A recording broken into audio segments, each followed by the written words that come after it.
घरी आला. आता म्हणजे पात्रात आलं तर ऐकेल नाही, स्वतःचं पात्र घेऊन इथे येऊन बसायला पाहिजे ज्या ठिकाणी भागवती गंगा वाहते.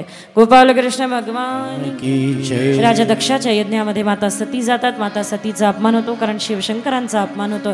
माता सती अंगठ्यातून योगाग्नी प्रज्वलित करतात, शरीर भस्म होतं.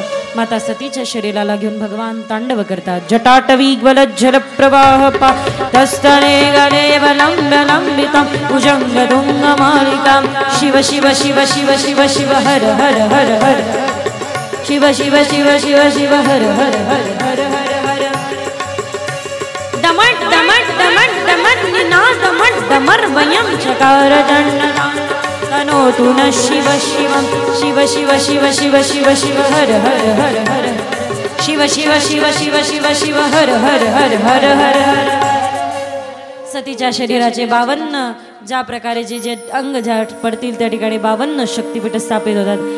बोल जगदंबा मात की. यानंतर उदाहरण आहे बाळ ध्रुवाचं.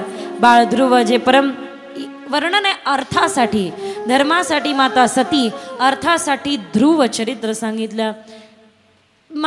माता सुनीतीचे पुत्र आहे ध्रुव, सुरुचीचे पुत्र आहे उत्तम. सुनीती म्हणजे जिची नीती चांगली आहे, सुरुची म्हणजे जिची जिव्हा चांगली आहे, जिची इच्छा जिभेमध्ये आहे, रसनेमध्ये जिची वासना आहे.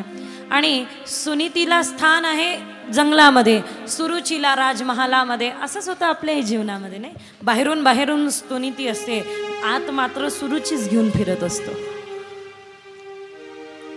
एक दिवस ध्रुवालाही आणि बाळ उत्तमलाही उत्तानपाद राजा मांडीवरती घेऊन बसले. बाळ ध्रुवाला सुरुचीने खाली खेचला. कुठे बसू इच्छितोस? खबरदार, जर का तिथे बसला तर ती तुझ्यासाठी नाही, ती तर माझ्या पुत्रासाठी गादी आहे. माते, काय अशी मी चूक केली की तू इतका मोठा दंड देतेस मला? हे बघ, लक्षात ठेव, तुला जर का या गादीवर बसायचं असेल तर तुला माझ्या गर्भातून जन्म घ्यायला पाहिजे होता. कुबुद्धी. छोटस बालक आपल्या आईला जाऊन विचारतं, आई मी असं काय केलं ग तुझ्या गर्भी जन्म घेऊन की मला तिथे आपल्या पित्याच्या प्रेमाच्या अधिकाराचा पण आनंद नाही? आईने समजावून सांगितलं. एखादी कलियुगातली सुनीती असती तर म्हटली असती, घाबरू नको बाळा, चांगल्यातला चांगला वकील करू, अर्धी प्रॉपर्टी पाहिजे, महिन्याला 5,000 पाहिजे.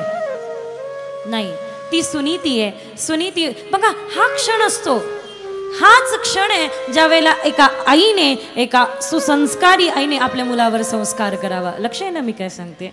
हाच तो क्षण आहे. मी कालपासून एकच गोष्ट सांगत आहे. युवा याचा अर्थ काय? जो लाटेमध्ये वाहत जातो तो तरुण नाही, जो नवीन लाट निर्माण करतो तो तरुण आहे. नवीन लाट अध्यात्माची, परंपरेची, प्रत्येकाच्या घरोघरी मनामनात. काय परंपरा आहे ती?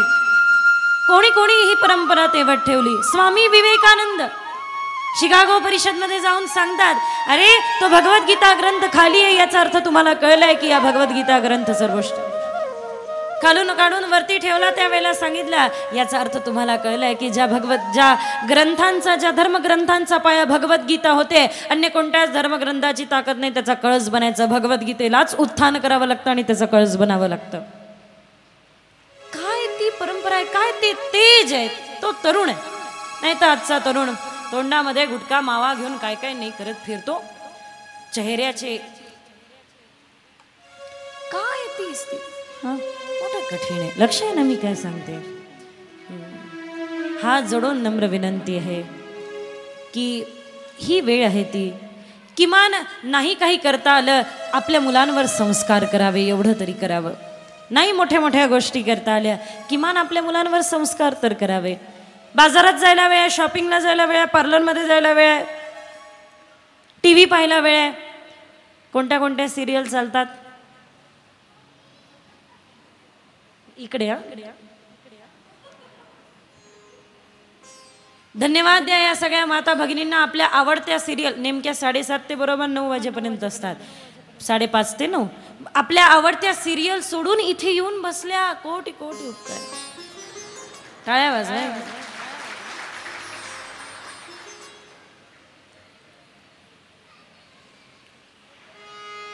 मजा आहे ना? हे तो क्षण आहे. भगतसिंगांची माता भगतसिंगांना भेटायला गेल्या. भगतसिंगांना फाशी घोषित झाली होती. आई रडत होती. आईचं हृदय रडत आहे. भगतसिंगांनी आईकडे पाहून म्हणलं, आई तू का रडतेस?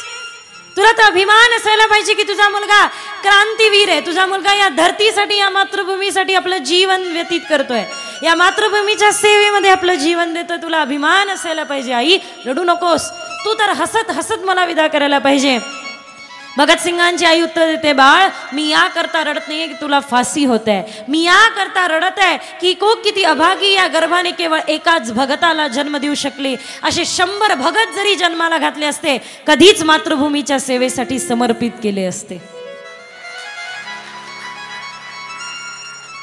अशाच्याच पोटी मला असं वाटतं कन्या असं दिव्यरत्न जन्माला यायला पाहिजे. बरोबर आहे की नाही? नाहीतर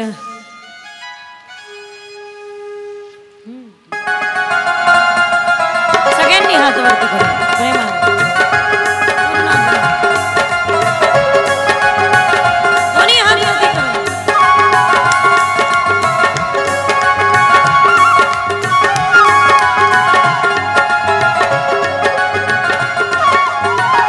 जिंदगी मौत ना बन जाए संभालो यारो, जिंदगी मौत ना बन जाए संभालो यारो. हो रहा चैनो अमन, हो रहा चैनो अमन. मुश्किलों में है वतन, मुश्किलों में है वतन. सरफरोशी की शमा दिल में जला लो यारो यारो यारो. जिंदगी मौत ना बन जाए संभालो यारो, जिंदगी मौत ना बन जाए संभालो यारो. एकदा चेक करायला गाणं ऐकून ज्यांच्या शरीरात रक्त सळसळत असेल त्यांनी हात वर करा. गाणं ऐकून शरीरात रक्त सळसळायला पाहिजे है ना?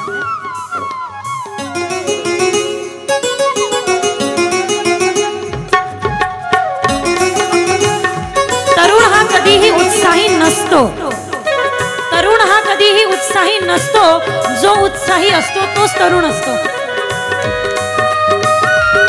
आणि गाणं ऐकून शरीरात रक्त सळसळत नसेल तर एकदा चेक करून या आपल्या शरीरात रक्त आहे की नाही.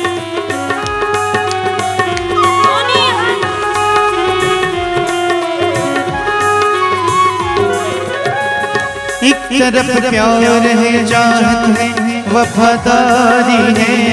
एक तरफ देश में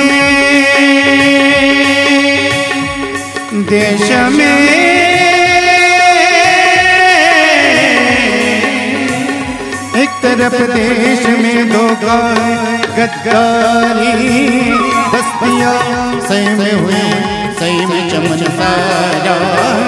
गम में क्यों डूबा हुआ आज सब नजारा. आग पानी की जगह अब जो बरसाएंगे, लहलहाते हुए सब के जुलूस जाएंगे जाएंगे जाएंगे. हो रहा चैनो अमन, मुश्किलों में है वतन, मुश्किलों में है वतन. सरफरोशी की शमा दिल में जला लो यारो यारो यारो. मेरे रंग दे बसंती चोला, मेरे रंग दे बसंती चोला, मेरे रंग दे बसंती चोला. माए रंग दे बसंती चोला, माए रंग दे बसंती चोला. मेरा रंग दे, मेरा रंग दे, मेरा रंग दे बसंती चोला, मेरा रंग दे बसंती चोला. माए रंग दे बसंती चोला, रंग दे बसंती चोला. हा क्षण आहे तो ज्या वेळेला मुलांवरती संस्कार करण्याचा क्षण मिळतो. सांगितलं माता सुनीतीने, बाळ एक दिवस तुला ती गादी मिळेल, पण त्याच्यासाठी तू जे काही आप्त स्वजनांना दुखवशील त्याचं काय? नाही बाळ, बऱ्याचदा आपण आपल्या लोकांना दुखी करतो आणि अशा एका ठिकाणी पोहोचण्याचा विचार करतो. ते संभव होत नाही. कदापि संभव होत नाही. लक्ष आहे ना? ऐकता ना? जागे आहात ना? किती लोक झोपले? हात.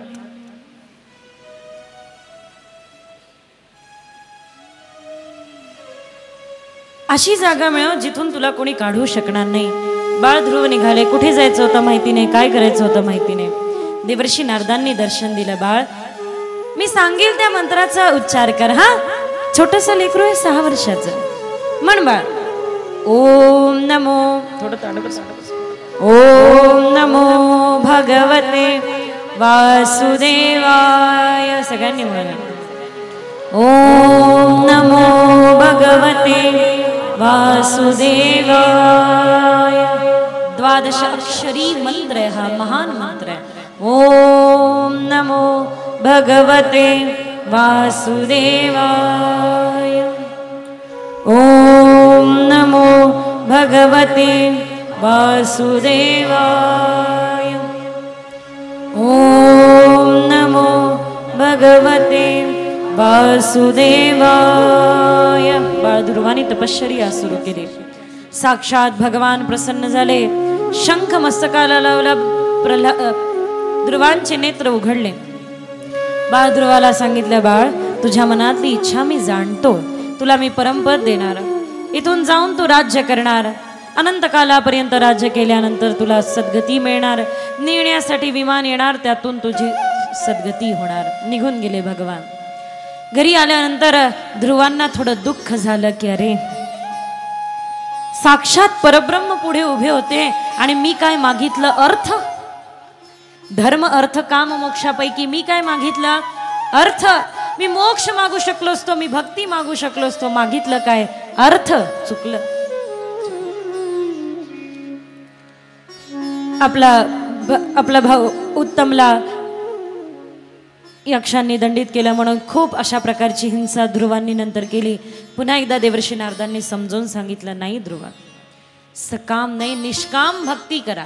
निष्काम भक्ती ध्रुवाने त्या क्षणापासून सुरू केली. अंतिम क्षणाला भरपूर वर्ष राज्य केला. देवासूर संग्रामामध्ये साथ दिली. अंतिम क्षणी नेण्यासाठी विमान आलं. प्रार्थना केली, माझ्या अगोदर माझ्या मातेला घेऊन जा. सांगितलं, हे सांगण्याची आवश्यकता नाही, तुमच्या अगोदर तुमच्या मातेचं विमान जाऊन पोहोचलंय. कारण काय? कारण फक्त हेच आहे की ज्या मातेने आपल्या बालकावर इतके सुंदर संस्कार केले, हे तर मातेचं पुण्य आहे आणि मातेची सद्गती बालका अगोदर ठरली आहे. याचा अर्थ काय माहिती आहे? आपण एका योग्य संस्कारी भक्त बालकाला जन्म देऊ, त्याचा सुंदर भक्त जीवन तो भक्ता समान व्यतीत करू, तर त्याच्या अगोदर आई वडिलांचा उद्धार निश्चित आहे. हे त्याचं सरळ तर्क आहे. देशभक्ती आणि देवभक्ती यामध्ये अंतर नाही. देश सेवा आणि देवसेवा यामध्ये अंतर नाही. जो देशाची सेवा करतोय तो देवाची सेवा करतोय. गोपाल कृष्ण भगवान. अशा देशसेवी, देशभक्त आणि देवभक्तांना जन्माला घालणं हे खूप मोठं भाग्याचं काम आहे. एक मोठ्या प्रेमाने जय जय श्री राधे. या पश्चात वर्णन आहे कामासाठी. चार उदाहरण आहे जे निष्काम भक्तीचे, 4 सकाम भक्तीचे. त्यामध्ये कामासाठी दिलेलं उदाहरण बेन. हा जो राजा बेन आहे,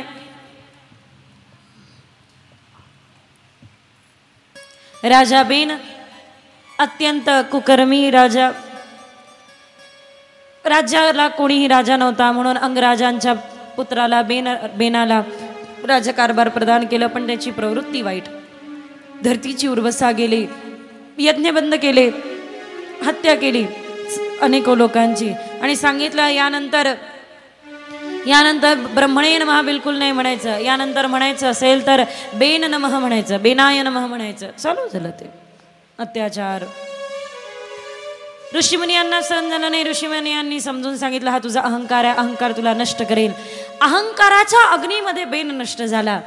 ऋषीमुनींनी नाही नष्ट केलं, केवळ हुंकारी भरली ऋषीमुनींनी, तर बेन संपला. म्हणजे काय? अहंकार संपला. आता काय करावं? तर बेनाच्या मातेने बेनाची शरीर थांबवून ठेवलं होतं. त्या शरीराचा अंतिम संस्कार नाही केला. भुजामधून क्षत्रिय जन्माला येतात. भुजेचं मंथन केलं तर भुजेच्या मंथनानंतर 2 स्वरूप जन्माला आले. पृथू आणि अर्ची लक्ष्मीला सोबत घेऊन आले. ही धरतीची उर्वसा निघून गेली होती त्यावेळेपासून त्यांनी सांगितलं की धरती कामधेनू समान आहे आणि आपण सगळे बछडा आहोत त्याचे. तुम्ही जे पेराल ते उगवेल, फक्त पेरायला सुरुवात करा. पेरायला सुरुवात केली. हा 5वा अध्याय विज्ञानाने सिद्ध केला आहे. तुम्ही बऱ्याचदा जर का पाहाल ना, विज्ञानाद्वारे हा अध्याय सिद्ध होईल. आणि ऋषी त्यावेळेला पृथूने दिली. खूप सुंदर पुढे वर्णन केलं आहे. अग्निद्रव वर्णे वगैरे वर्णन करता करता ऋषभदेवापर्यंत आले. ऋषभदेवांनी आपल्या पुत्रांना सुंदर पृथू आणि अर्चीद्वारे झालेला यज्ञ अवतार ऋषभदेवांनी आपल्या पुत्रांना उपदेश केला. मोक्षासाठी नारद पुरंजन अभिज्ञात आहे. नारदांनी पुरंजनाला सांगितलं, पुरंजना अरे तुला माहिती नाही, मी सांगतो. गेल्या जन्मी तुझे एक मित्र होता अभिज्ञात, ज्याला सोडून तू पुरंजनीच्या मागे मायेच्या मागे लागला. या जन्मी पुन्हा एकदा अभिज्ञाताला साध्य कर, आत्म्याला साध्य कर. आणि अशी प्राचीन बरीची कथा सुंदर सांगितली. प्राचीन बरीला सुंदर कथा सांगितली पुरंजन अभिज्ञात यांची. गोपाल कृष्ण भगवान की जय. यानंतर फार सुंदर प्रश्न केला कोणी? राजा परीक्षिताने शुकदेवजी महाराजांना, महाराज इथपर्यंत आपल्याद्वारे कथा श्रवणाद्वारे मी तर साक्षात दर्शन करतोय. माझा एक प्रश्न आहे, किती नरक आहे आणि कशा प्रकारचे नरक आहे? म्हणे 7 नरक, अनेको नरक आहे. मिश्री नरक आहे, कुंभीपाक नरक आहे, वैतरणी नरक आहे, अनेको नरक आहे. पण एक सांगू राजा, जिथे जायचं नाही तिथला पत्ता विचारू नये. एक व्यक्ती असाच रेल्वे चौकशी काउंटरच्या जवळ उभा होता आणि विचारत होता, का ही रेल्वे कुठे जाते? म्हणे चेन्नई. ही रेल्वे मद्रास, ती रेल्वे बँगलोर, ती रेल्वे मुंबई, ती रेल्वे ठाणे, ती रेल्वे. तुम्हाला जायचं कुठे?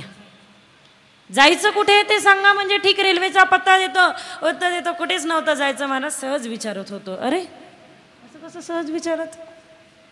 कळतंय ना मी काय सांगत आहे? याचा अर्थ काय आहे? याचा सरळ अर्थ हा आहे की जिथे जायचं नाही तिथला पत्ता विचारू नये. नरक आणि वैकुंठ इथे. वैकुंठ म्हणजे जिथे कुंठ नाही. नरक म्हणजे काय सांगण्याची आवश्यकता नाही. व्यसनाधीनता, वाईट विचार, वाईट प्रवृत्ती हे नरकाचं प्रत्यक्ष उदाहरण आहे. गोपाल कृष्ण भगवान की. नरकाचा अधिकारी कोण आहे? अजामिळ उपाख्यान सांगितलं. मरणेपर्यंत कोण एकही भगवंताचं स्मरण, एकदाही भगवंताचं स्मरण केलं नाही. पण अजामिळाच्या पत्नीने संतांना भोजन दिलं म्हणून संतांनी सांगितलं, तुझ्या मुलाचं नाव नारायण ठेवशील. मरताना पाणी मागितलं, हाक मारली, नारायण. शेवटी देवदूत आले, यमदूत आले. देवदूतांनी यमदूतांना जोर जोऱ्या नामे तरला, अजामिळ तरला, नामे तरला. ही गोष्ट सत्य आहे. पण केवळ एवढं कारण नाही आहे की अजामिळ नामामुळे तरला. केवळ एवढं कारण नाही, अजून एक कारण आहे. काय? अजामिळाच्या पत्नीने संतभोज केला, संतांना जीव घातलं. हे खूप मोठं पुण्य. एकदा एक वारकरी वारीला चालले होते. एका यजमानाकडे मुक्काम केला आणि सांगितलं, हे बघा मी आंब्यांचा खूप मोठा व्यापारी आहे. हे 5 आंबे घ्या. सगळ्यांना आंब्याच्या रसाचं भोजन करवलं. हे 5 आंबे घ्या आणि घेऊन जा विठ्ठलाला. 5 आंबे घेतले आणि निघाले. जाता जाता खूप भूक लागली. विचार केला 2 आंबे खाऊन घेऊ, 3 विठ्ठला पुढे ठेवू.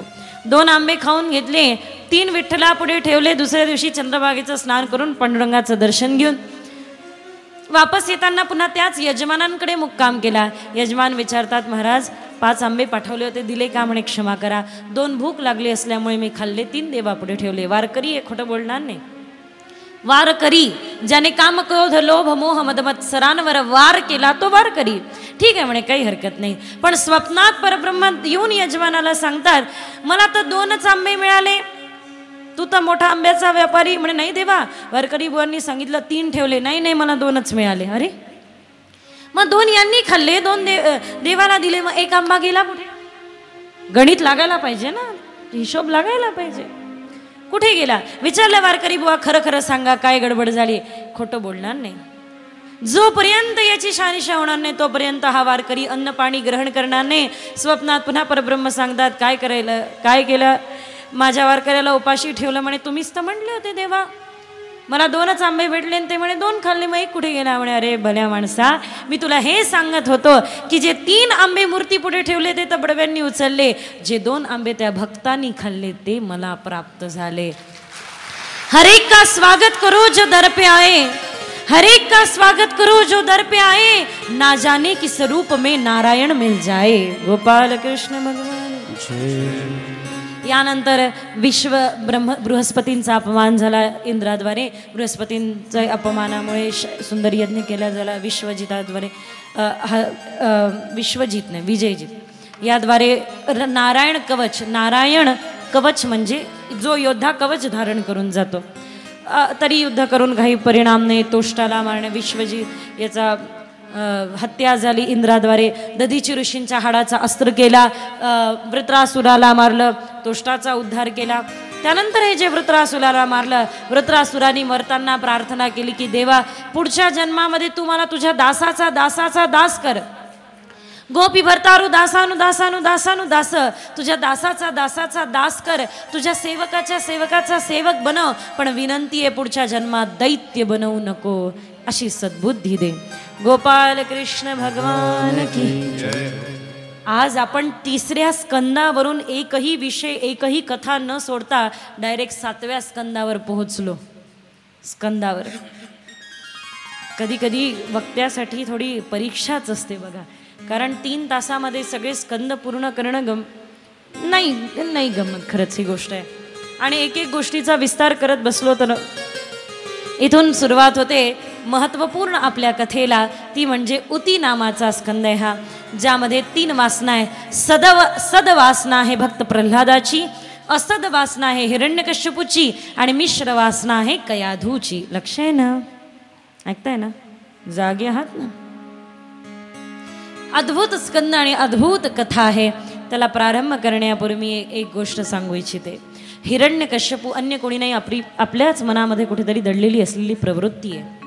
हिरण्यकश्यपू बदल्याच्या भावनेमध्ये तडपणारा हा हिरण्यकश्यपू नारायणाचे मंदिर उद्ध्वस्त केले. अमरत्व घेण्यासाठी ब्रह्माजींची उपासना केली. ओम ब्रह्मणे नमः, ओम ब्रह्मणे नमः. हिरण्यकश्यपूने वरदान प्राप्त करून आपल्या स्वर्गावर अधिपत्य मिळवू नये म्हणून इंद्र पोपट रूपाने आला आणि पुढे येऊन बसला. पोपट रूपाने डोक्यावर बसून इकडे हिरण्यकश्यपू म्हणायचा ओम ब्रह्मणे नमः, तिकडे पोपट रूपाने इंद्र म्हणायचा ओम नमो नारायणाय, ओम ब्रह्मणे नमः, ओम नमो नारायणाय. शेवटी हिरण्यकश्यपूच्या मुखात देखील यायला लागलं नमो नारायणाय, नमो नारायणाय. रागाने हिरण्यकश्यपू घरी आला तावाने. कयाधू असती तर कलियुगातली विचारलं असतं का रे गडबड कशाची आहे, गंमत काय आहे, काय नेमकी. तुम्ही तर गेले होते तपश्चर्या करण्यासाठी, काहीतरी मिळवण्यासाठी, मग मिळवलं का नाही? नाही. कयाधूने जेव घातलं, पित्त शांत केलं, हळूच प्रश्न केला आपल्याला काहीतरी मिळवायचं होतं महाराज, काय झालं? काय सांगू कयाधू तुला, लक्ष आहे ना? ऐकताय ना? जागे आहात ना? काय सांगू कयाधू, मोठी बिकट समस्या झाली. डोक्यावरती इंद्र येऊन बसला आणि म्हणायचा ओम नमो नारायणाय. काय काय म्हणा? असंच कयाधूने 108 वेळा म्हणून घेतलं. असं म्हणायचा तो त्याची ही हिंमत तुमच्या समोर म्हणण्याची. काय म्हणायचा? ओम नमो नारायणाय. इंद्राने असं म्हणावं, आपल्या पुढे म्हणावं. काय म्हटलं? ओम नमो नारायण. 108 वेळा म्हणून घेतलं. 9 गुणेला 12 108. नवग्रह 12 राशी. दररोज 108 वेळा ओम नमः शिवाय नमो नारायणाचा उच्चार करा. आपोआप सगळे ग्रह जागेवर येतील, आपोआप सगळ्या राशा जागेवर येतील. आता मात्र एक दिव्य वल्कल घेऊन निघाला हिरण्यकश्यपूने आणि हिरण्यकश्यपूने तपश्चर्या केली आणि तपश्चर्या केल्यानंतर पुन्हा एकदा प्राप्त झाले. भगवंता स्वतः ब्रह्माजी प्रसन्न झाले. ब्रह्माजींनी आशीर्वाद दिला. असं म्हणतात हिरण्यकश्यपूने इतकी तपश्चर्या केली की अंगावरती मुंग्यांनी वारुळ केलं होतं. वारुळ. इतकी कठोर तपश्चर्या का? तर एक बदल्यासाठी सकाम भक्ती. ब्रह्माजींनी आशीर्वाद दिला. बोल वत्स काय पाहिजे? इच्छा प्रकट केली. मला अमरत्व द्या. देऊ शकत नाही, कोणालाही मिळालेलं नाही, मलाही नाही. बस काय पाहिजे बोल. अमरत्व देऊ शकत नाही तर मग एकच काम करा, माझा मृत्यू न वर व्हावा न खाली, न नराच्या हातून न प्राण्याच्या, न शस्त्राने न अस्तारे. तथास्तु तथास्तु तथास्तु. आणि इकडे कयाधूला गर्भधारणा झाली. कयाधूला इच्छा प्रसूती होती देवर्षी नारदांकडून. लक्ष आहे ना? इच्छा प्रसूतीचं वरदान होतं कयाधू मातेला आणि इतकं सुंदर वरदान माता कयाधूने ते सिद्ध केलं. कयाधूच्या गर्भावरती घात केला इंद्राने. देवर्षी नारदांनी अडवलं. देवर्षी नारदांनी त्या गर्भावर संस्कार केला. धन्य ते बालक, धन्य ते संस्कार, धन्य ते बालक. आईच्या गर्भामध्ये देवर्षी नारदांनी संस्कार करावे. त्याच वेळेपासून तो गर्भ म्हणायला लागला, ओम नमो नारायणाय. नमो नारायणाचा उच्चार करता करता जन्म झाला, प्रसूती पण झाली. सुंदर बालक, दिव्य बालक जन्माला आले, जे अनेको लोकांना आल्हाद देण्यासाठी अवतरित झाले. बोल प्रल्हाद की, भक्त प्रल्हाद की, भक्त प्रल्हाद की. भक्त प्रल्हाद अवतरित झाले. सुंदर रूप धारण केले भक्त प्रल्हादांनी. हळूहळू लहानाचे मोठे होत आहे. नमो नारायणाचा उच्चार चालू आहे. हिरण्यकश्यपूने षण्डामर्क दैत्यगुरु शुक्राचार्यांचे मुलं यांच्याकडे शिकायला पाठवलं प्रल्हादांना. षण्डामर्क शिकवायचे प्रल्हादांना. म्हण प्रल्हाद, 1 2 3 राजनीतीचे धडे द्यावे. प्रल्हादाने म्हणावं नारायणाय नारायणाय. योऽन्त प्रविश्य मम वाचमिमां प्रसुप्तां संजीवयत्यखिलशक्तिधरां स्वदाम्ना. अन्याश्च हस्तश्चरणः श्रवणगादीन् प्राणान्यमन्ये भगवंत पुरुषाय तुभ्यं. ही बाळ ध्रुवानी केलेली प्रार्थना आहे आणि सगळ्या भक्तांसाठी सिद्ध असलेली. हात जोडून मोठ्या प्रेमाने. योऽन्त प्रविश्य मम वाचमिमां प्रसुप्तां संजीवयत्यखिलशक्तिधरां स्वदाम्ना. अन्याश्च हस्तश्चरणः श्रवणत्वगादीन् प्राणान्नमे भगवतं पुरुषाय तुभ्यं. भगवत प्राप्ती झाली साक्षात. बालकांनी विचारावं, प्रल्हादजी तुम्हाला कोण शक्ती देतं? संजीवयत्यखिल शक्तिधरां स्वधाम. साक्षात शक्ती देणारं परब्रह्म आहे. अच्छा, मग तो कसा आहे, कसा आहे, कसा आहे, कसा दिसतो? खरं सांगू, पहिला संस्कार शिबिर तर प्रल्हादजींनी घेतलं. सगळ्यात पहिला संस्कार शिबिर प्रल्हादांनी सगळ्यांचं घेतलं आणि संस्कार केले. हे षण्डामर्कांना कळलंय की आता आपलाच पुत्र, आपल्या राजाचाच पुत्र त्याच्या परमशत्रूचं स्मरण करतो. आणि म्हणून त्या बालकाला समजवण्यासाठी स्वतः मात्र आता हिरण्यकश्यपूकडे सूचना पोहोचवली की महाराज तुमचा पुत्र नारायणाची तपश्चर्या करतो. बोलो ना प्रल्हादाला घेऊन या. प्रल्हादाला आणण्यासाठी सैनिकांना पाठवलं. प्रल्हाद शांत चित्त, एक चित्त, एक गड भक्त चित्त आहे. निघाले भक्त प्रल्हाद.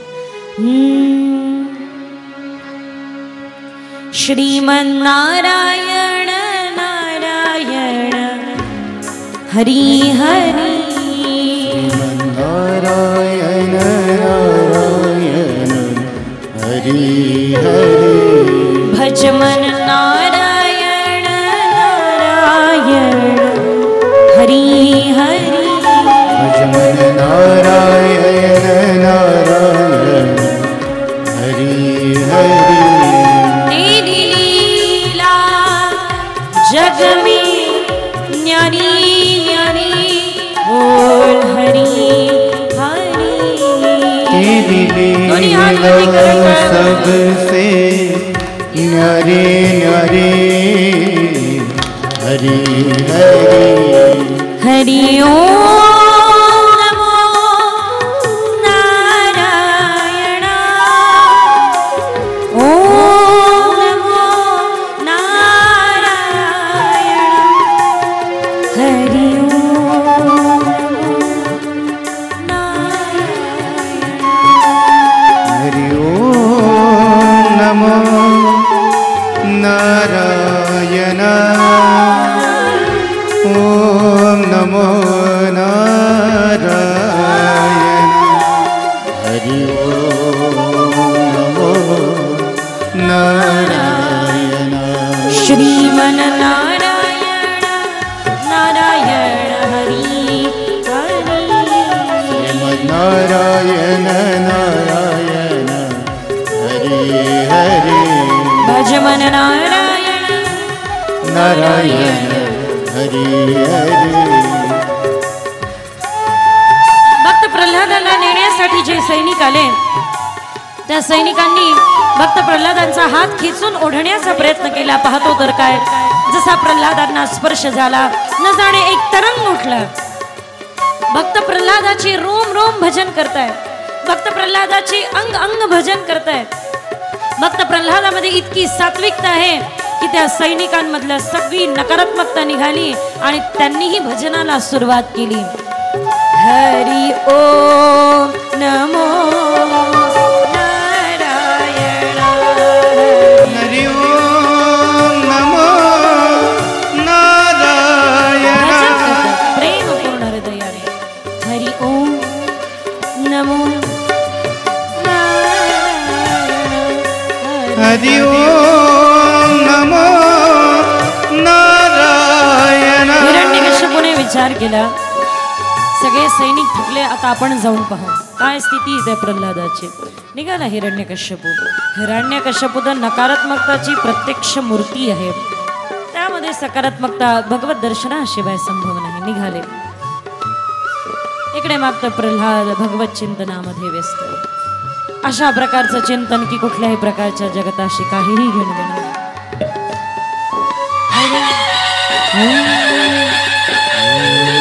राजाधिराज दैत्य सम्राट हिरण्यकश्यपू पधार है.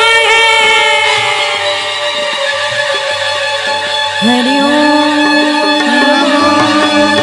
नारायण, हरि ओम नमो नारायण. हरि ओम नमो नारायण, नमो नारायण, हरि ओम नमो नारायण. मोठं विचित्र रूप धारण करून हिरण्यकश्यप महाराज यांचे आगमन झालं. बघितला प्रल्हादाची स्थिती, भगवत चिंतनामध्ये आपल्या शत्रूच्या चिंतनामध्ये ग्रस्त. प्रल्हादाला जवळ बोलवलं. इकडे बाळ, इकडे. पहिले प्रेमाने समजून सांगण्याचा विचार केला. आपल्या जवळ बसवून विचारलं, बाळ तू काय शिकला सांग, तू काय शिकला. पिताश्री, जे मी शिकलो तुम्ही पण शिका, तुमचा उद्धार होऊन जाईल. श्रवणम कीर्तनम विष्णू स्मरणम. विष्णू स्मरण काय? त्याच क्षणी आपल्यापासून दूर आपल्या पुत्राला टाक. माझ्या पुढे माझ्या शत्रूचं नाव घेतोस, माझ्या पुढे माझ्या शत्रूचं स्मरण. सैनिकांनो, याच क्षणी या मूढ बालकाला कड्यावरच्या अशा दीर्घ पर्वतावरून ढकलून द्या. मोठा पर्वत, त्या पर्वतावरून ढकलण्याच्या प्रयोजनासाठी सैनिकांची इच्छा पण होईना. छोटंसं बालक आहे, हो, सुंदर स्वरूप आहे, इच्छा होईना पण पर्याय नाही. घेतलं भक्त प्रल्हादाला ढकलण्यात आलं. त्यावेळेला सगळ्यात प्रथम भगवंतानी चतुर्भुज रूप धारण करून आपल्या दोन हस्ताने भक्त प्रल्हादाला सांभाळलं. आपल्या दोन हस्ताने प्रल्हादाची सांत्वना करायला सुरुवात केली. चतुर्भुज कोटी सूर्यप्रभा फाकली, प्रभुमूर्ती समोर ठाकली, भक्तांपुढती उभी राहिली, सुहास्य वदने जोडुनी. भगवंताने भक्ताचं रक्षण केलं, भगवंताने भक्तावर कृपा केली. बाळ, हे माझं स्वरूप आहे, या स्वरूपाचं चिंतन कर, तू घाबरू नकोस, मी आहे. जाको राखे सय्या मार सके ना कोई. भक्त प्रल्हादाला पूर्वस्थितीत बघून हिरण्यकश्यपूचा क्रोध अत्यंत अनावर झाला. गरम गरम तेल तापवण्यात आलं आणि अशा तेलामध्ये प्रल्हादाला सोडायचं ठरलं. गरम तापलेलं ते तेल, नारळ सोडलं तर थडकन फुटून ते नारळ बाजूला झालं. अशा तेलात प्रल्हादाला सोडायची तयारी झाली. अग्निकुंड माझी घातला प्रल्हाद, अग्निकुंड माझी घातला प्रल्हाद. अग्निकुंड माझी घातला प्रल्हाद, अग्निकुंड माझी घातला प्रल्हाद. एक व्यक्ती जो चांगलं कार्य करायला निघतो त्याच्या जीवनात 4 घटना घडतात. एक व्यक्ती जो चांगलं कार्य करायला निघतो त्याच्या जीवनात बहुतांश 4 घटना घडतात. पहिली घटना असेल त्याचा विरोध होईल आणि त्याच्या विरोधाची सुरुवात त्याच्याच घरापासून होईल. दुसरं, तरीही त्यांनी सत्याचा मार्ग सोडला नाही तर दुसरी घटना घडेल. वेळ आली तर लोक त्याची बदनामीही करायला कमी करणार नाही, करतील. तरीही त्यांनी सत्याचा मार्ग सोडला नाही तर तिसरी घटना घडेल. लोक त्रास देतील, भिन्न भिन्न प्रकारे त्रास देतील. आणि तरीही सत्याचा मार्ग सोडला नाही तर चौथी घटना एकच घडेल. त्याचा विजय निश्चित आहे, तो जिंकेल. प्रल्हादाचं चिंतन. परी तो नारायण विसरेना, परी तो नारायण विसरेना, परी तो नारायण विसरे. कयाधूची इच्छा आहे ना माझ्या बालकाला इतका दंड देऊ नका, माझं बालक सुकोमल आहे. तरी देखील विचित्र विचित्र दंड देत आहे. तेवढ्यात आल्या होलिका आंटी. आता आंटीच म्हणा, अजून काय म्हणा. स्वतःच्या भावाला म्हणायला लागला, हिरण्यकश्यपू घाबरू नको, माझ्या मांडीवरती बसव, अग्नी प्रज्वलित कर, पुढचं काय होईल पाहून घे. मला वरदान आहे, माझ्याकडे फायर प्रूफ चादर आहे, मला काही होणार नाही. प्रल्हादाचं जे व्हायचं ते होईल. लावायचा अग्नी आंटी. अग्नी लावला. हनुमंतरायांच्या पिताश्री पवन देवतांनी मोठा कृपा केली. असा वारा आला, जोरदार वाऱ्याची झुळक आली, चादर गेली उडून, आंटी गेली जळून. होलिका पूर्णतः अग्निभस्म झाल्या, पण मात्र त्या अग्नीचा दाह प्रल्हादाला काही करू शकले नाही, कारण मुखातून सदैव सुरू आहे नारायण. ज्या वेळेला आपण भगवंताला समर्पित होतो त्यावेळेला आपली सगळी जबाबदारी भगवंताची होते. एखाद्या लेकराने धावत धावत यावं, आईच्या मांडीवर बसावं, त्याला कुठल्याही प्रकारची भीती नसते पडण्याची. अगदी त्याच प्रकारे एका भक्ताची स्थिती असते. शेवटी हिरण्यकश्यपूने प्रचंड क्रोधाने व्याकुळ होऊन विचारलं प्रल्हादाला, सांग, ज्याचं तू भजन करतो, ज्याचं तू कीर्तन करतो, ज्याचं तू इतक्या स्तुतीद्वारे चिंतन करतो, कुठे तो? कुठे तो परमात्मा? कुठे तो परब्रह्म? कुठे तो नारायण? सांगितलं, हे पिताश्री, माझा परमात्मा सर्वत्र आहे, जळी स्थळी काष्टी पाषाणी सर्वत्र आहे. अच्छा, तो परमात्मा सर्वत्र आहे, तर मग या स्तंभात आहे का? न केवलम मे भगवतस्य राजनम सवैवलम बालिनाम चापरेशाभ्य. सर्वत्र आहे तर या स्तंभात आहे का? का नाही? अवश्य. माझा परमात्मा सर्वत्र आहे तर या स्तंभात का नाही? या स्तंभातही माझा परब्रह्म आहे. आणि हे जसं ऐकलं, आपलं खडग ठेवून 100 गदांची ताकद असलेली अशी आपली एक गदा उचलली आणि त्या गदेद्वारे जोरदार धावत जाऊन त्या स्तंभातून प्रहार केला. जसा प्रहार केला त्यातून नरसिंह परमात्मा प्रकट झाला. तो नरसिंह अवतार की, नरसिंह अवतार की, नरसिंह अवतार की. दोघांमध्ये घनघोर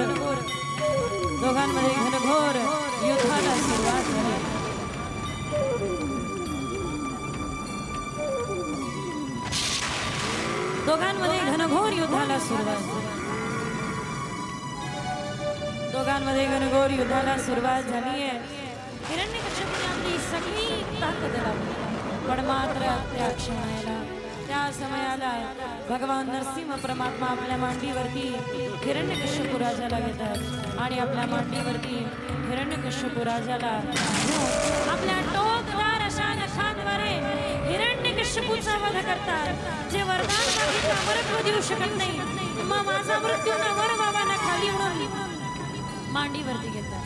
न शस्त्राने अस्त्राने म्हणून नखाद्वारे, न दिवावा न रात्रो म्हणून माध्यान्हाची वेळ घडली आणि हिरण्यकश्यपूचा वध केला.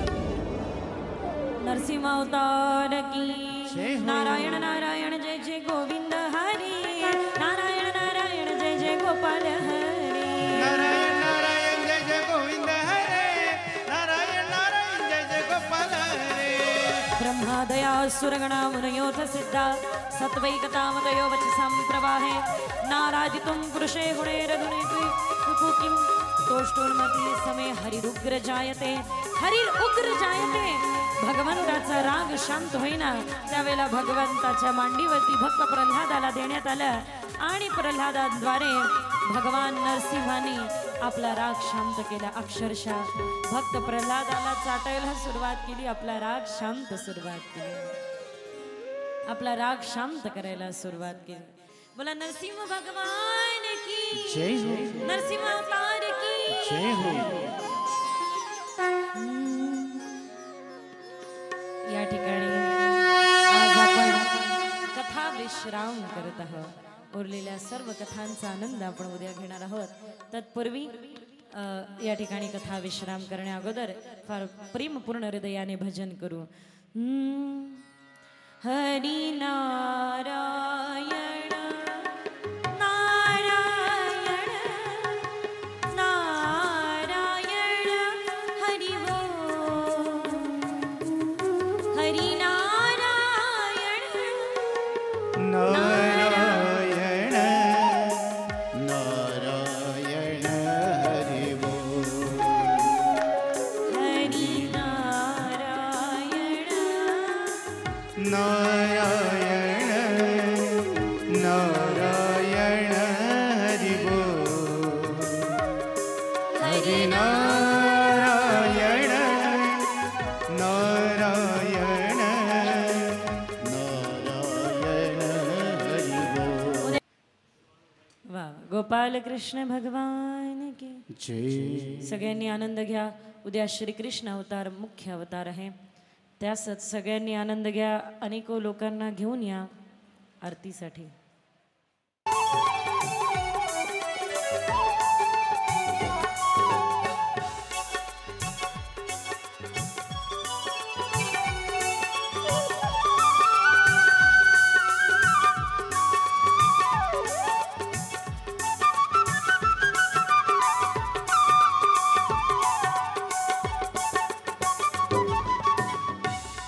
श्री भागवत भगवान की है आरती, पापियों को पाप से है तारती. श्री भागवत भगवान की है आरती, पापियों को पाप से है तारती.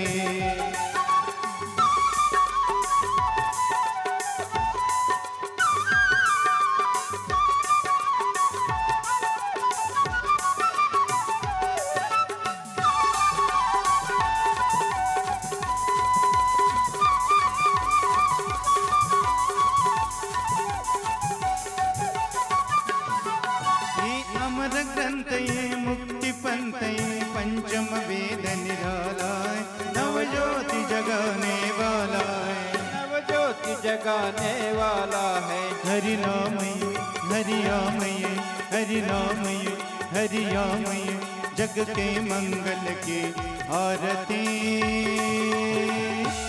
पापियों को पाप से है तारती. श्री भागवत भगवान की है आरती, पापियों को पाप से है तारती.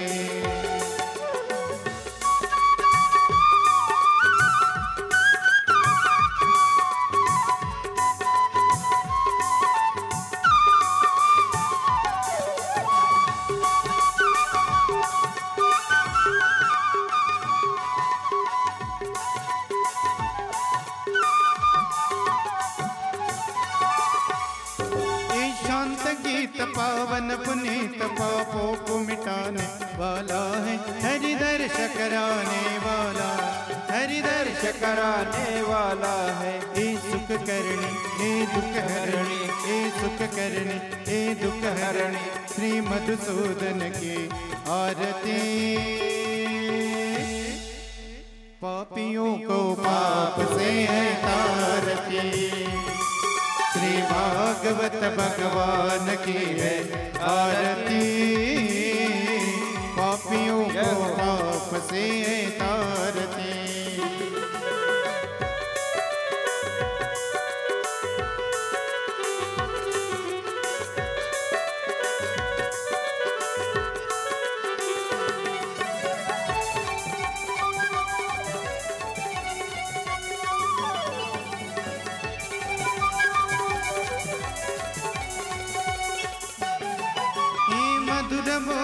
मार्ग पंथ को लसन मार्ग बताने वाला है, बिगड़ी को बनाने वाला, बिगड़ी को बनाने वाला है। श्री राम घनश्याम, श्री राम घनश्याम, यही प्रभु की महिमा की आरती।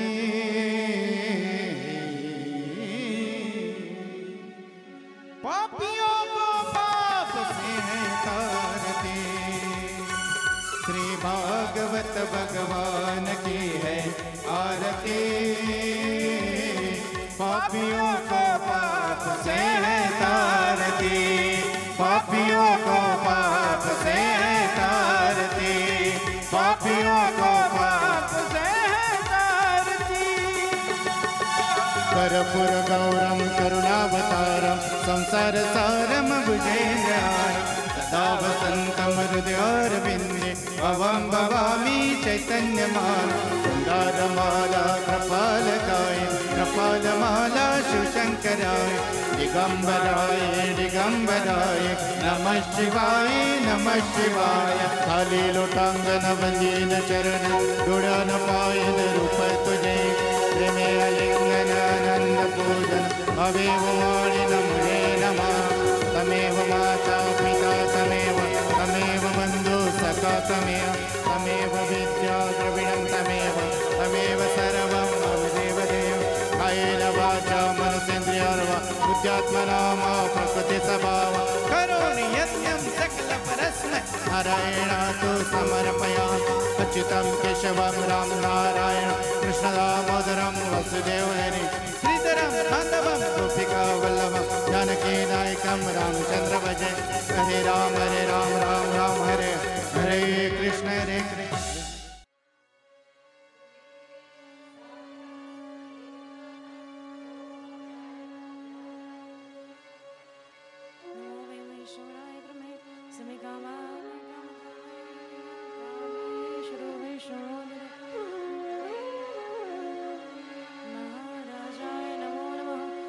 विश्वतश्चक्षुरुत विश्वतो मुखो विश्वतो बाहुरुत विश्वतस्पात संबाहुभ्यां नमति संपतये दावा भूमि जनयन् देवैक नाना सुगंध पुष्पाणि यथा कालोद्भवं च।